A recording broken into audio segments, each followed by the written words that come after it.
प्यारा साथी, मूंखे ख़ुशी आहे त अॼु साहित्य अकादमी तरफ़ां मुंहिंजे पिता एजो उत्तम जे ऑनर में ये जन्म शताब्दी जो ही नंढो सिम्पोज़ियम जेको रखियो वियो आहे उन में तव्हां सभिनी तमामु सुहिणो साथ निभायो आहे ऐं हुन बाबति घणियूं ॻाल्हियूं चयूं आहिनि।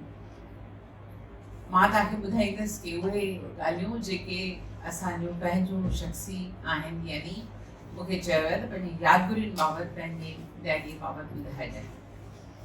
सो मूंखे फ़ख़ुरु आहे पंहिंजे दादा ते एजे उत्तम ते। अॼु हिन जे शान में जन्म शताब्दी जे मौक़े ते मूंखे इहो ई ख़्यालु पियो अचे त असां ॿार संदसि वधीक क़दुरु करियूं आहे। प्लीज नो अरे तू सब बहादुर है बुट्टा ही जो बराबर वो ॾाढो कुझु सेवा को नंढे हूंदे ते तपी बाहि थी वेंदो हो ऐं उन वक़्तु असीं हिन जे अॻियां अठनि खे हिमत कान कंदा हुआसीं। मम्मीअ खे बि जॾहिं चिड़ंदो हो न त बसि असीं मम्मी वटि वञी हुनजे पासे में वेही उन हथ झले बाक़ी पाईंदासीं। सचमुच ॾाढो डपु लॻंदो हो, पर दादा असांखे न मारियो कान। एतिरनि मर्दनि खे फुल्को गरम गरम तई मां लहे त ॾाढी ख़ुशी थींदी आहे, सुठो खाईंदा आहिनि, मूंखे वणंदो आहे। पर असांजे डैडीअ खे गरम गरम फुल्को कोन खपंदो हो, छो जो एतिरो कोसो फुल्को त वाट में कोन विझिबो, यानी इहो वक़्तु अजायो पियो न। ऐं वक़्तु विञाइण हिनखे बिल्कुलु खी न वणंदो हो, इन लाइ हू चांहि बि गरम गरम खी न पीअंदो हो। पर मम्मी असांजी सदाईं ख़्यालु रखण वारी, सदाईं हुनखे टाइम ते करेलनि जी जूस बि ॾींदी। ऐं दादा खे जो डायबिटीज़ हुई इन करे शायदि हिन जो सुभाउ बि अहिड़ो तकिड़ो गुस्से करण वारो थी पियो हो। असांजे घर में अचण वञण जा 2 दरवाज़ा हूंदा हुआ। मुंहिंजियूं साहेड़ियूं घर ईंदियूं हुयूं, रांदि कंदा हुआसीं, पर जीअं ई दादा घर में हिकु दरवाज़े खां घर अंदरि ईंदो हो त मां ज़ोर सां चवंदी हुयसि, दादा अची वियो, दादा अची वियो। ऐं मुंहिंजियूं साहेड़ियूं ॿिए दरवाज़े खां अछू हसी घुम एतिरो फास्ट चंपल बि ॿाहिरि रखंदियूं, असीं ग्राउंड फ्लोर ते रहंदा हुआसीं। सो उहो ॻाल्हि थी गई त मां ऐं बीना जॾहिं नंढा हुआसीं तॾहिं असांजो डैडी उन्हनि ॾींहंनि में अच्छा कपिड़ा पाईंदो, अच्छी पैंट ऐं अच्छी शर्ट। सो मम्मी त वेचारी अच्छी पैंट हुजे त उहा चवंदी लॉन्ड्री मां धोअणु, घर में भला अच्छी कीअं थींदी। सो इन करे सुबुह जो वञी पाण ई लॉन्ड्री मां वठी ईंदी हुई, छाकाणि असीं 2 भेनरूं अञा नंढियूं हुयूंसीं।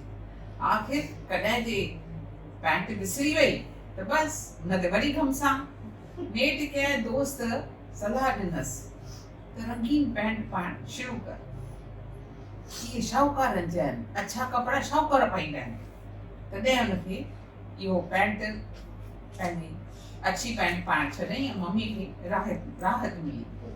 असांजो दादा पैसा ख़र्चण में पको हूंदो हो, उनजो सबबु मम्मी ॿुधाईंदी हुई त दादा पंहिंजे घर में हुनजा टोटल 4 भाउर भेनरूं हुआ ऐं घर में पैसो पूरो कोन हो।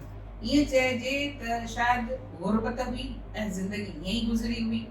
इन जे करे किफ़ायत करण जो ॿियो नालो आहे कंजूसाई, जेको असीं खेसि चवंदा हुआसीं। असांजे डैडी त 1961 में पंहिंजी नौकिरी छॾी, छो जो उन वक़्तु हिनजी बदली थी हुई अहमदाबाद में, ऐं उन वक़्तु महाराष्ट्र ऐं गुजरात सरकार राज्य बणिया हुआ। डैडी वरी हिते बॉम्बे में सिंधी ॿोली जे वाधारे लाइ केतिरनि ई जुदा जुदा कमनि में मशगूल थी वियो, संस्थाउनि जो सेक्रेटरी वग़ैरह बणियो। इन जे करे हुनखे उते वञणु नथे चाहियो ऐं पोइ रिज़ाइन करे छॾी। कुझु वक़्त खां पोइ त घर जो ख़र्च, संदसि पेंशन ऐं मम्मीअ जे मास्तरी करण मां ई हलंदो हो। पर दादा असां 2 भेनरुनि खे हर सम्मेलन ते वठी हलंदो हो, उन ते कॾहिं बि न पकाई कान कई। सिंधी ॿोलीअ लाइ प्यार त दादा खे अथाह हो। इहो ई असां 2 भेनरुनि खे हिन वटां वरसे में मिलियो आहे। को बि माण्हू असांजे घर में अचे ऐं हिंदी में ॻाल्हाए, इहा ॻाल्हि बिल्कुलु कान वणंदी हुअसि ऐं उतां ई चवंदो, अरे इहो कहिड़ो भइयो आयो अथई, कहिड़ी भयाणी आई आहे, कढी स्वार। त इन जे करे असांजूं या मम्मीअ जूं साहेड़ियूं असुल दादा जे घर में हूंदे अचण खां कतरा ईंदियूं हुयूं, कीमा ईंदियूं हुयूं। दादा खे सिंधीअ में ॻाल्हाइण वारा के मरहेठा बि मिलिया, जिन खे न दिलि सां सारायो। घर जे कमु कंदड़ माईअ सां सिंधीअ में ॻाल्हाईंदो, जीअं उहो बि सिंधीअ में ॻाल्हाइण सिखे। असां पंहिंजे दादा खे सॼो वक़्तु कमु कंदे ॾिठो। थोरो वक़्तु निंड करण लाइ रखंदो, बाक़ी वक़्तु सॼो वक़्तु कमु कंदो हो। ऐं कमु कंदो हो त चवंदो तकिड़ो तकिड़ो कयो, ऐसे न कयो, तकिड़ो डिसीजन वठो। अहिड़े क़िस्म जी हुनजी आदत हूंदी हुई। न्यूज़ सॼो ॾींहुं ॾिसण जो कमु ख़ासि हूंदो हुयुसि, छो जो सिंधु संसार या सिंधु समाचार अख़बारूं हलाईंदो हो, त उन लाइ न्यूज़ ॾिसणु चाहींदो हो ऐं अप टू डेट न्यूज़ पंहिंजे अख़बार में अचे, इहा ॻाल्हि हुनखे ॾाढी वणंदी हुई। दादा मुंहिंजो पंहिंजे उसूलनि जो ॾाढो पको हो। डैडीअ जी शादी मम्मीअ सां बिना ॾेती लेती जी थी हुई। मम्मी आहे न सुंदरी, सो हिन जी बिना ॾेती लेतीअ जे विषय ते लिखियल हिकु कहाणी पढ़ी मुतासिर थी हुई ऐं हिन सां मिली हुई। हिन वणिया मुंडियूं न पाइण जो फ़ैसिलो कयो। जॾहिं ॾेती लेती उत्तम नथो वठे त सुंदरीअ खे त वणियनि जो मोह छॾणु घुरिजे। सो वेॾीअ वक़्तु असांजी नानीअ 2 सोने जा कंगण अची धीउ खे पाता, जंहिंखे उत्तम दादा खे चयो या त वणिया पाए या त मूंसां शादी करे। जुती पाए हलण लॻो ऐं नानी उहे 2 कंगण वापसि वरिता। उन वक़्तु सचमुच ॾाढी को शाहूकार की न हो। पैसनि जी हुनखे ज़रूरत हुई, माना पैसा की न हा, ज़रूरत जी ॻाल्हि त ॿी आहे, पर हू उसूलनि जो बिल्कुलु पको हो। ऐं असां ॿिन्ही भेनरुनि खे हुन ख़ासि इहे ॻाल्हियूं सेखारियूं।